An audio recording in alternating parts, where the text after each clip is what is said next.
Hello YouTube, I'm David with the David West channel. Let me show you once again how to make a David West style of hobo stove. We will use the parts off of this rust out. Let me show you.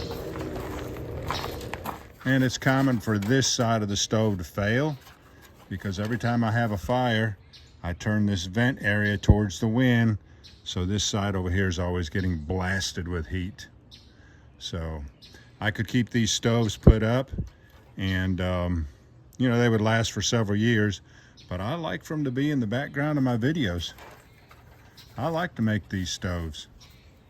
So we'll scavenge the parts off of this stove, the elevated floor, the vent hole cover, the legs, and just make a new stove. Also, what I consider passing the torch, I'm going to scrape this rust off of here and make a rust fire roll.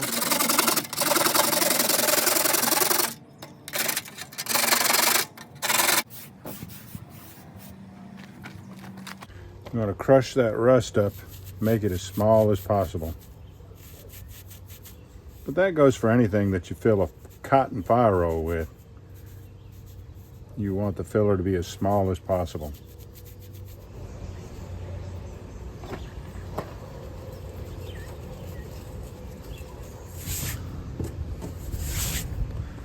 This is something I've never done before. Lay out all my center lines first before I drill the first hole. So we'll put a leg here, eyeball down to here, turn it 90 degrees and eyeball the center of that from there to about there. And then we'll have a hole right in the center like a drain hole. Plus, this is the hole that actually sits on top of the peg on my fire table in the front yard. So, let's see.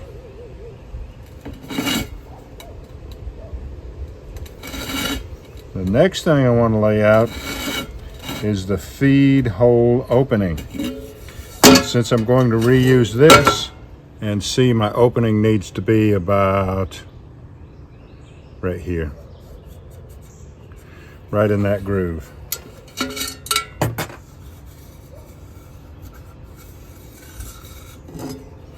And I like to be in the center. I like to be in the center of two legs.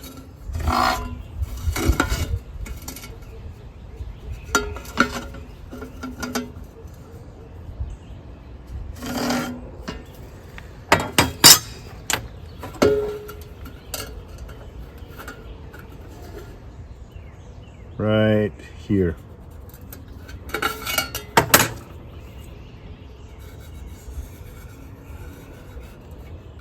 I want this feed slot to be bigger than that right there. So let's make the feed slot that big and all this comes out. We'll have a row of ventilation holes in this first groove, top and bottom.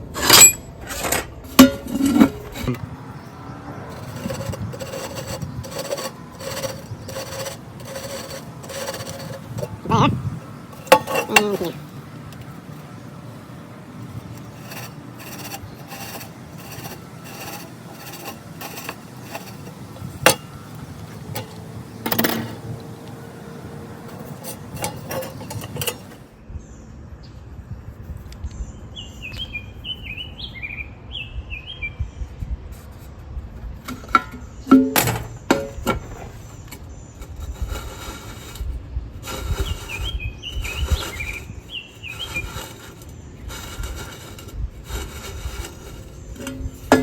So the circumference on this is 19 inches divided by 6 is what, 3 1/8. So let's put a screw here. 4, 5, 6.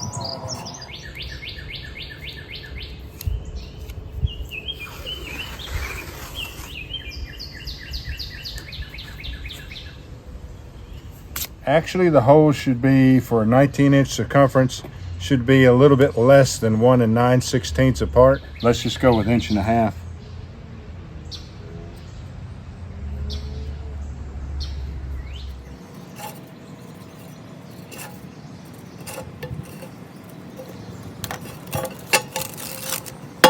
Start on the seam again.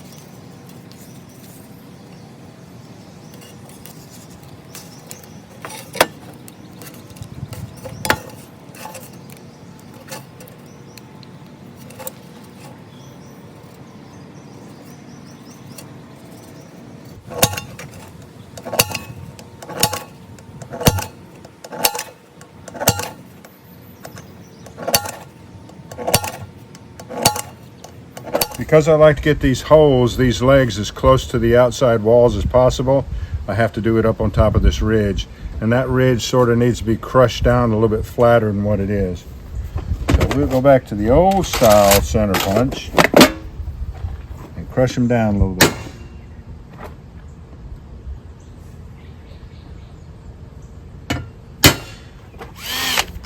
Got an 1/8 inch drill bit.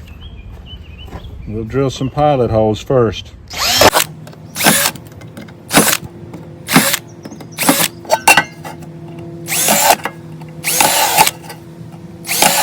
Let's make 1/2 inch holes for the legs and for the drainage hole with this step bit.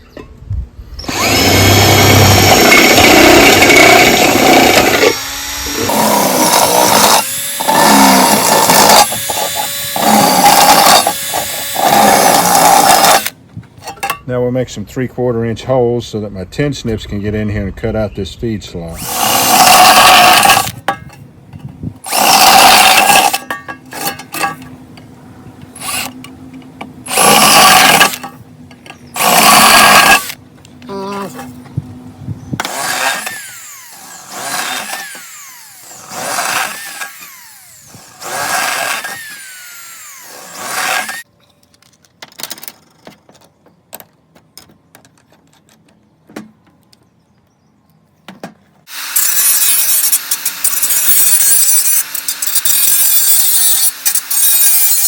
And the main reason why I don't sell these or really promote them all that much is because when you get done drilling all those holes, there are razor blades everywhere in there. So as you saw, I can use a grinder for the holes up top, but for the lower holes, I'll have to get in there with a 1/2 round file.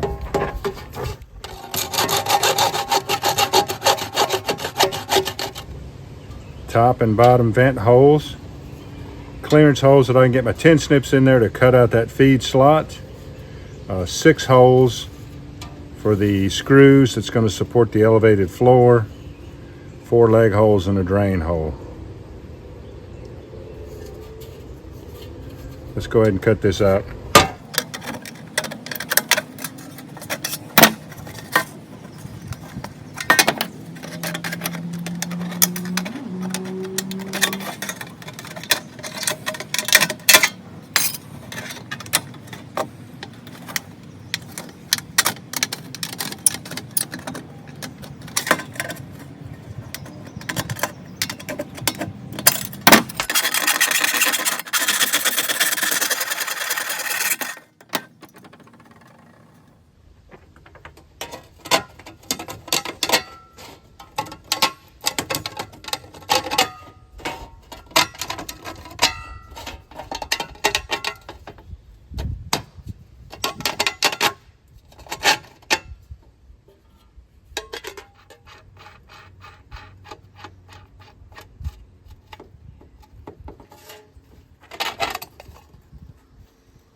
Looks pretty good. Let's go ahead and put the screws in.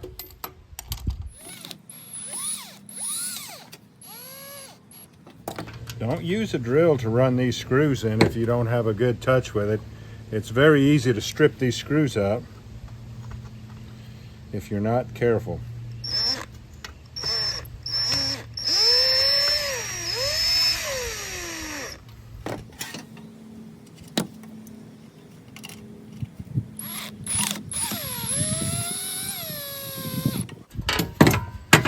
And that'll hold the elevated floor.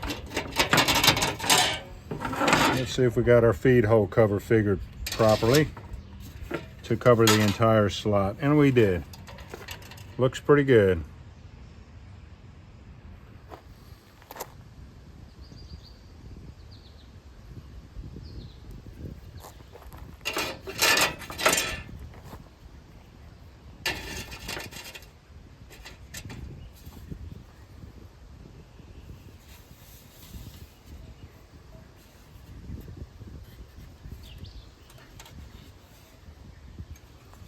Let's see if we can burn it off now. And here's the part where we pass the torch with this rust in cotton fire roll.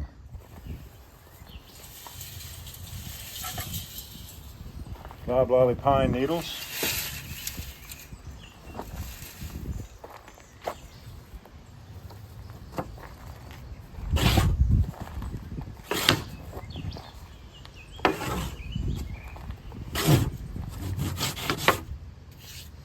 Uh-oh.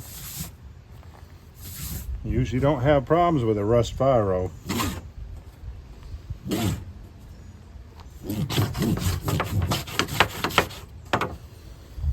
I don't know. I smell it. It did a whole lot of flattening though. I'm not sure that we have an ignition yet. I see some smoke coming off of it. You know, when you use wood ashes on, yes, the inside of a cotton fire roll, but also on the outside, those ashes on the outside helps the top and bottom boards to be able to grip the roll, to be able to drive it, instead of doing like this did and want to just keep flattening it. So it worked out for us.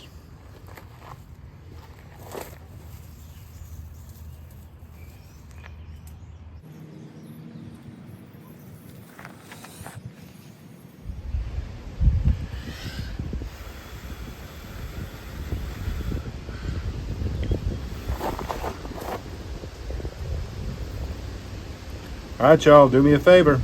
Before you leave my channel, please subscribe, hit the notification bell, and in that drop-down list, select all, and do give the video a like. I appreciate you joining me on this one. We'll catch you on the next one. Let's take a closer look at it now that it's been burnt off.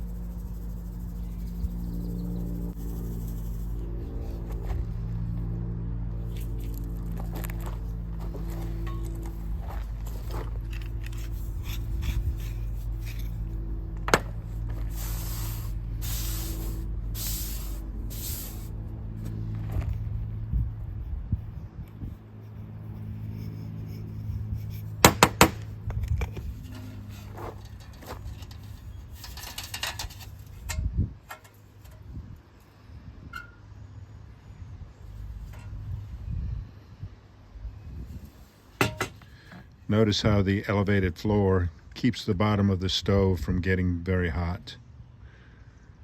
See the difference in the coloration? It'll eventually get burnt looking like the rest of the stove though. All right, let's go back to the fire.